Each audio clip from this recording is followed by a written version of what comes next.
Sering kali pertanyaan di pengajian, Ustaz, orang tua saya, ibu saya atau ayah saya membuang saya dari kecil. Mereka cerai, lalu kemudian saya dititip sama orang, pokoknya saya dibesarkan sama orang lain.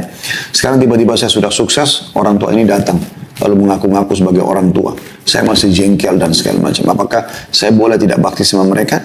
Jawaban saya nggak bisa. Mereka berdosa dengan membekalikan Anda, tapi Anda juga akan berdosa kalau durhaka sama mereka.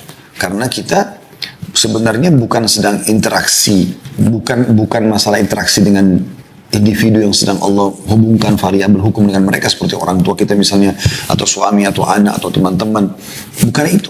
Tapi karena adanya perintah Allah Subhanahu wa Ta'ala. Kita sujud menghadap Ka'bah karena ada perintah Allah, bukan karena Ka'bahnya. Kan gitu. Kita melakukan semuanya ini karena Allah Subhanahu wa Ta'ala. Kita bakti dengan orang tua karena Allah Subhanahu wa Ta'ala yang perintahkan kita. Istri patuh sama suaminya karena Allah Subhanahu wa Ta'ala perintahkan. Orang tua berkorban untuk anak-anaknya karena Allah Subhanahu wa Ta'ala perintahkan. Semua itu karena Allah Subhanahu wa Ta'ala. Maka dengan niat karena Allah, kita tidak akan jenuh untuk berbuat kebaikan. Karena kita tahu Allah akan membalas kita. Jadi jangan balas keburukan dengan keburukan. Apalagi kalau orang tua itu sudah punya jasa yang besar. Memang dari kecil ngurus Anda, biaya Anda, sekolahkan Anda. Ini luar biasa. Ini lebih besar hak mereka. Jangan sampai Anda menjadi anak-anak durhaka.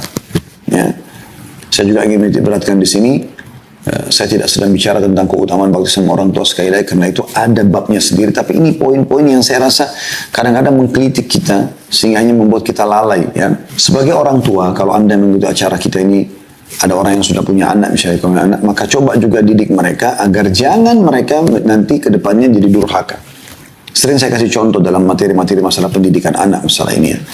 Jadi seperti contohnya Anda mengatakan kepada anak, mau pakai baju apa nak, mau makan apa nak. Nah, bahasa-bahasa ini sebenarnya dikhawatirkan. Bukan kita pastikan ya, dikhawatirkan bisa saja membuat lahirnya kedurhakaan. Contoh misal, kalau Anda misalnya mengatakan, nak mau pakai baju apa, kemudian dia sebutkan baju ini. Lalu kemudian kita tidak penuhi misalnya, dia pengen minta. Mungkin kita tidak punya uang, atau mungkin yang dia inginkan adalah baju yang ada pelanggaran agamanya, karena ada gambar-gambar atau apa yang sejenisnya, yang seharusnya dihindari tentunya buat anak-anak. Tapi karena Anda mengatakan, oh itu nggak boleh nak. Nah, karena sebab pertanyaan kita, maka dia akhirnya membuka pintu dan mengatakan, ayah ini, ibu ini, masa itu aja nggak boleh.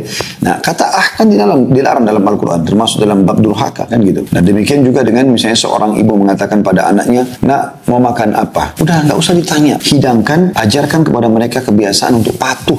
Karena memang Allah menyuruh anak-anak patuh sama orang tua kan. Nah patuh berarti mereka tidak membantah, otomatis itu selama bukan maksiat kepada Allah SWT. Maka hidangkan dan katakan, baca bismillah tangan kanan, nak ini rezeki kita hari ini. Biasakan mereka begitu. Tapi nak mau makan apa? Dia bilang misalnya ayam goreng. Kemudian Anda mengatakan, baiklah besok ibu masakinnya. Kita bicara misalnya ibu, karena ibu yang lebih dominan untuk masak misalnya. Kemudian besok ibu lupa. Lalu kemudian pada saat dibuka 7 saji, misalnya si anak menanyakan, bu mana masakan, mana pesanan saya? Ibu mengatakan, oh ibu lupa nak, maaf ya. Bisa saja kan dari sendiri mengatakan, ibu ini. Misal. Kan keluar lagi kata Allah mengatakan, wala taqul lahuma uffin. Jangan pernah ucapkan kepada mereka kalimat Maka muamalah kita dengan Allah Subhanahu wa Ta'ala. Sabar menghadapi mereka. Ya. Mereka kasar kah? Mereka jauh dari agama kah? Ya, apa saja, sabar saja. Selama mereka tidak menyuruh kita maksiat, kita bakti dengan mereka. Utsman bin Affan radhiyallahu anhu terkenal sangat bakti dengan ibunya. Sampai-sampai dia tidak mau memandang mata ibunya. Seperti itu. Bagaimana mereka berbakti